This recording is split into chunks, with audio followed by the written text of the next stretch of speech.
सरकार की आमद। सरकार दो आलम सल्लल्लाहु अलैहि वसल्लम आपने नमाज पढ़ाई। नमाज पढ़ाने तो बाद मस्जिद बाहर निकल के खड़े हो गए और अपने सीना मुबारक नू यमन की तरफ करके सरकार अलैहिस्सलातु वस्सलाम ने ठंडी आह भरी और ठंडी आह भर के सरकार अलैहिस्सलातु वस्सलाम ने फरमाया मैंने यमन चो रहमान की खुशबू आ रही है। हजरत उमर पाक रज़ियल्लाहु तआला अन्हु हाज़िर खिदमत हुए, अर्ज़ की या रसूल अल्लाह सल्लल्लाहु अलैहि वसल्लम यमन के अंदर रहमान की खुशबू वजह की है। सरकार अलैहिस्सलाम ने फरमाया ऐ मेरे गुलाम उमर तू मेरी मुराद बन के आया, अगर तू पूछे आए तो मैं दसना चाहना कि यमन के अंदर एक मेरा गुलाम है। अर्ज़ की सोने उस गुलाम की शान की है। सरकार ने फरमाया उमर वो अपनी मां की खिदमत के अंदर लगे होया है, इस करके मैं मुहम्मद नू उस गुलाम दे नाल प्यार है कि वो अपनी मां की खिदमत भी कर रहा है और मुझ मुहम्मद का कलमा पढ़ के मेरे ते ईमान मिले आया है। और सरकार दो आलम सल्लल्लाहु अलैहि वसल्लम के गुलामों हजरत उवैस से करनी है, तड़पते हैं, माँ से बार बार इजाजत मांगते हैं। अम्मा अगर तू इजाजत देती है तो मैं नबी के कदमों को बोसा ना दे आऊं। अम्मा कहती है बेटा तू जानता है पूरे यमन के अंदर तेरे अलावा मेरा कोई नहीं है। हाँ अगर यमन के अंदर मुझे अकेला छोड़ के चला जाएगा, मेरी रखवाली करने वाला कोई नहीं है, मुझे खाना खिलाने वाला कोई नहीं है। बेटा उवैस तू मुझे छोड़ के चले जाएगा तो तेरे अलावा मेरी बीमारी के अंदर कोई दवा ला के देने वाला नहीं है, तो बेटा मैं इजाजत नहीं दे सकती। तू जानता है तेरी माँ पाँव से चल नहीं सकती, तेरी माँ आंखों से देख नहीं सकती, तेरी माँ खुद लुक़्मे तोड़ के खा नहीं सकती, तो बेटा मैं तुझे इजाजत नहीं देती। फिर उवैस तड़पते हैं, उवैस तड़पते हैं। दिन गुजरते गए, एक दिन वो भी आया जिस दिन उवैस की आंखें छम छम बरस रही हैं, दिल पुकार रहा है या रसूल अल्लाह उन्जुर हालना, महबूब नजर करम तो कीजिए। अब हजरत उवैस यमन में बैठे हैं, मुस्तफा मदीने के अंदर हैं। अब यमन से हजरत उवैस पकड़ते हैं, उधर से मुस्तफा हजरत उवैस की आह को सुनते हैं। अब हजरत उवैस की माँ खुद कहती है कहा बेटा आज मैं तुझे फकत इतनी इजाजत देती हूँ, जा तू चला जा, लेकिन चौखटे मुस्तफा पे जाना है। अगर चौखटे मुस्तफा पे तुझे दरे मुस्तफा का दरवाजा खुलने के बाद दीदारे मुस्तफा हो जाता है, चेहरा वद्दुहा का नजारा हो जाता है, तो तूने करके वापस पलट आना है, तूने रुकना नहीं है, ठहरना नहीं है। हाँ उवैस मेरे बेटे अगर तू जाएगा तुझे मोहम्मद मुस्तफा का दीदार ना नसीब हुआ, मोहम्मद मुस्तफा किसी वजह से घर में मौजूद ना हुए, तो बेटा रुक के इंतजार न करना, तेरी माँ पीछे अकेली है। अपनी माँ को ना भूलना, अपनी माँ को ना भूलना, माँ को याद रखना। अब इधर से इजाजत मिलती है हजरत उवैस को, उधर से मुस्तफा रखते सफर बांधते हैं। अब क्या अजब रंग है, अब रब्बे कायनात आजमा रहा है, उवैस के इश्क को आजमाया जा रहा है। मकाम देना है, मर्तबा देना है, उरूज देना है और कयामत तक उवैस का नाम बाकी रखना है। अब सरकार अलैहिस्सलातु वस्सलाम हम मोमिनों की माँ हजरत उम्मुल मोमिनीन आयशा सिद्दीक़ा रज़ियल्लाहु तआला अन्हा से फरमाते हैं, फरमाया आयशा मैं जा रहा हूँ, मेरे जाने के बाद एक गुलाम आएगा, मेरा पूछेगा बता देना, ठहरने के लिए मजबूर न करना, क्योंकि उसके पीछे माँ अकेली है। ये तालीम मेरे और आपके प्यारे नबी ने दी है। आज लोग कहते हैं मिलाद किसे मनाना चाहिए, मैंने कहा मिलाद उस माँ को मनाना चाहिए जिसकी अजमतों को मुस्तफा ने बयान किया है। मिलाद उस बाप को मनाना चाहिए कि जिस बाप को चौक चौराहों में गले में रस्सी डालकर घसीटा जाता था। कमली वाले मुस्तफा ने फरमाया लोगों सुन लो, अगर रब को राजी करना चाहते हो तो अपने बाप को राजी कर लो। मिलाद उस बेटी को मनाना चाहिए जिस बेटी को मनो मट्टी के नीचे दफन कर दिया जाता था, लेकिन मेरे और आपके प्यारे मुस्तफा ने फरमाया लोगों बेटियां दफन करने के लिए नहीं होती, बेटियां रब की रहमत बन के आती हैं, इनको सीने से लगाया करो। और मुस्तफा ने अपनी लफ्ज़ जिगर के लिए फरमाया, फरमाया फातिमा तो बिदअतुन मिन्नी, फातिमा मेरे जिगर का टुकड़ा है। मिलाद फिर उस बेटी को मनाना चाहिए जिसको रब्बे कायनात के प्यारे महबूब ने इज्जतों से नवाजा है।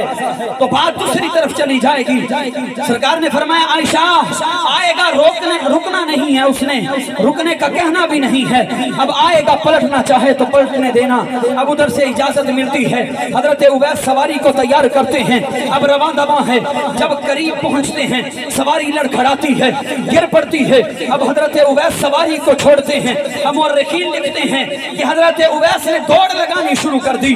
चौखटे मुस्तफा पे पहुंचते हैं, दरवाजे पे दस्तक देते हैं, अंदर से आवाज आती है कि आने वाला कौन है?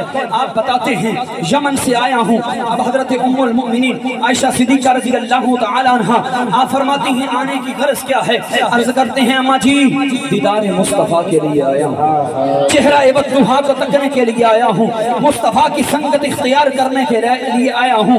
अभी तक मैं मनसबे सिहाबियत पर फायज ना हो सका, मनसबे सिहाबियत फायज होने के लिए आया हूँ।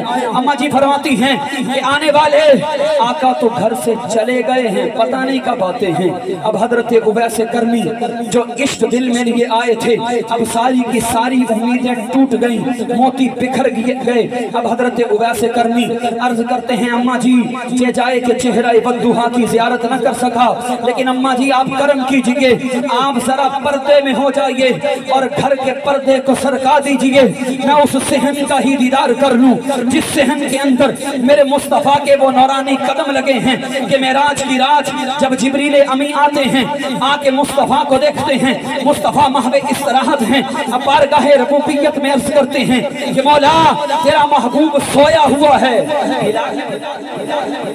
आवाज दो, रब्बे कायनात फरमाता है जिब्रील आज तक अपने महबूब का नाम तो मैंने नहीं लिया, जब भी पुकारा है कभी या अय्युहल मुज़म्मिल कहा है, कभी या अय्युहल मुद्दस्सिर कहा है, कभी अलम नशरह कहा है, कभी वरफ़अना लका ज़िक्रक कहा है, कभी यासीन कहा है, कभी तहा कहा है, वरफ़अना लका ज़िक्रक की सदाएं मैंने लगाई हैं और कहा उसके शहर की बात कर तू, शहर की बारी आती है तो मैं रब हो के ला उक़सिमु बिहाज़ल बलद कहता हूँ। जिब्रील ना आवाज देनी है ना हिला के जगाना है। अब लोग कहते हैं नाउज़ुबिल्लाह जिब्रील मुस्तफा के उस्ताद थे। मैंने कहा अकल का इलाज करवा, कभी भी उस्ताद शागिर्दों के कदम नहीं चूमता। अब रब फरमाता है मैं जिब्रील ना आवाज देनी है ना हिलाना है। अर्ज़ की रब्बे जलील बता तो सही फिर तेरे महबूब को जगाऊं कैसे? अब रब्बे कायनात ने फरमाया जिब्रील कयामत तक कोई आएगा जो तुझे मेरे मुस्तफा का उस्ताद कहेगा। ये रीत ही खत्म कर दे, ये कानून ही खत्म कर दे, दलील इतनी पुख्ता बना दे कि कोई ये जसारत ही ना कर सके। अर्ज़ की रब्बे जलील क्या करूं? रब ने फरमाया जिब्रील तू नूरियों का सरदार है, अपने काफूरी लबों को मेरे महबूब के नूरानी तलबों के साथ मस। नारे तकबीर, नारे रिसालत, नारे हैदरी। अर्ज़ की अम्मा जी वो कदम जिनको जिब्रील ने चूमा है वो कदम इस सहन में लगे हैं, इस सहन का ही दीदार करने दीजिए। अब अम्मा जी साइड पे होती हैं, सहन का दीदार करते हैं, वापस माँ की खिदमत में चले जाते हैं। सरकार पलट के आते हैं, आके कहते हैं आयशा कोई आया था, कोई आया था।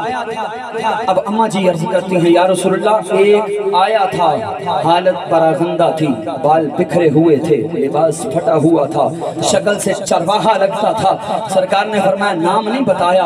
अम्मा जी अर्ज करती है या रसूलल्लाह नाम तो उवैस बता के गया है। सरकार ने फरमाया आयशा गवाह हो जा, ये मेरा वही गुलाम उवैस है जो मेरे दीदार को छोड़कर अपनी माँ के कदमों से लिपटा हुआ है, ये अपनी माँ की खिदमत कर रहा है। ए आयशा गवाह हो जा, इसकी माँ की खिदमत की वजह से मैं मुस्तफा भी इससे राजी हो गया हूँ और रब रहमान भी इससे राजी हो गया है और मेरे उवैस का नाम कयामत तक बाकी रहेगा क्योंकि इसने अपनी माँ की खिदमत की है।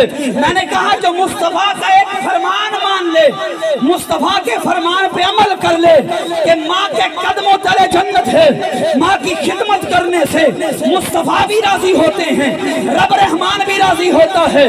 तो मैंने कहा जो व्हील चेयर पे बैठा पापा था, जो मुस्तफा के लिए न सर्दी को देखा, न गर्मी को देखा, न बरसती हुई गोलियों को देखा, न तशद्दुद को देखा, व्हील चेयर पे बैठा हुआ एक आलिम दीन, एक मुहद्दिस, एक मुफक्किर, एक मुसन्निफ नबी की नमूस पे पहरा देकर चला गया। तो मैंने कहा अगर उवैस होके माँ की खिदमत करे कयामत तक नाम उवैस का बाकी रहेगा तो नाम खादिम हुसैन का भी बाकी।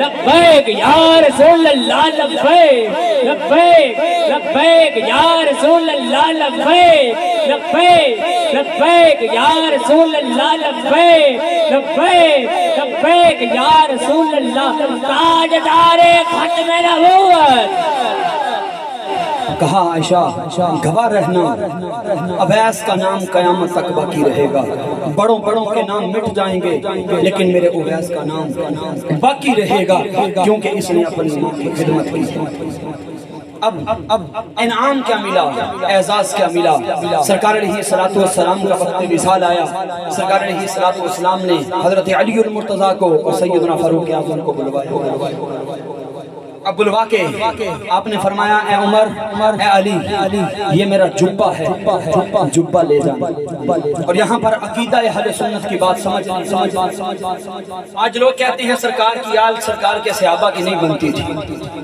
یعنی یوں کہہ لیجئے وہ کہتے تھے حضرت علی المرتضیٰ فاروق اعظم اور ابو بکر عثمان کی نہیں بنتی تھی تو میں آپ سے پوچھنا چاہتا ہوں آپ نے یہاں سے لے کر سفر کرنا ہو لاہور کا آپ اپنے دشمن کو ساتھ لے کے جائیں گے یا یار کو سجن کو لے کے جائیں گے نا اور سجن بھی عام نہیں جڑا لنگوٹیا یار ہوئے جیدے نال بندے دے حس مکھ بڑا مزاج بھی ہوئے تے میں کیا سرکار علیہ الصلوۃ والسلام نے مدینہ الرسول تو یمن دی طرف بھیجیا سینکڑوں میل دا فاصلہ ہے تے آیا یاراں نو بھیجنا سی یا دشمناں فرمایا دونوں جانا کیونکہ سرکار جان دے سی انہاں جئی یاری پکی کسے دی نہیں فرمایا عمر اور علی اکٹھے جانا میرا جبہ لے جانا اور جبہ لے کے جا کے اویس نو دینا اور اویس نو مجھ محمد دا سلام پیش کرنا اور ایک جبہ انہوں دے دینا اور جا کے کہنا کہ سرکار علیہ الصلوۃ والسلام نے فرمایا اویس میری امت واسطے دعا کر تابی نہیں صحابی دا مقام بہت بلند ہے صحابی دا مقام بہت بلند ہے زمانے دے سارے اولیاء اللہ اکٹھے ہو جان لیکن سرکار دے ایک صحابی دے قدمہ دے لگنے والی خاک دے برابر بھی نہیں لیکن سرکار نے یہ نہیں فرمایا عمر تو مراد ہے میری تو دعا فرما انہیں کیا کہ علی تو میرا داماد ہے اور علم دے شہر دا دروازہ ہیں اور فاطمہ دا شوہر ہیں حسنین دا بابا ہیں تو دعا فرما میں نہیں زمانے دسنا ہے مقصود ہے کہ جڑا والدین دی خدمت کرے گا رب او دیاں دعاواں ڈائریکٹ سنے میں اویس دے کول چلے جانا اویس نوں جا کے میرا جبہ دینا تحفے دے اندر اور کہنا کہ اویس سرکار نے فرمایا میری امت واسطے دعا کرنا حضرت اویس کرنی دے کول جدوں پہنچے نا سیدنا فاروق اعظم اور مولا علی آپ نے جا کے جبہ دیتا اور جبہ دے کے گل طویل ہے لیکن مختصر کر رہے ہیں فرمایا اویس سرکار علیہ الصلوۃ والسلام نے فرمایا میری امت واسطے دعا کرنا حضرت اویس کرنی نے اپنی جبین نو رب دی بارگاہ دے اندر رکھیا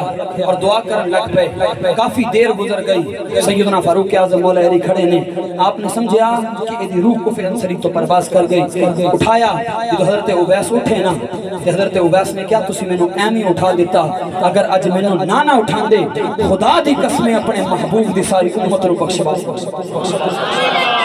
یہ مقام حضرت اویس نو کیوں ملیا کیونکہ آپ نے اپنی والدہ دی خدمت کی تھی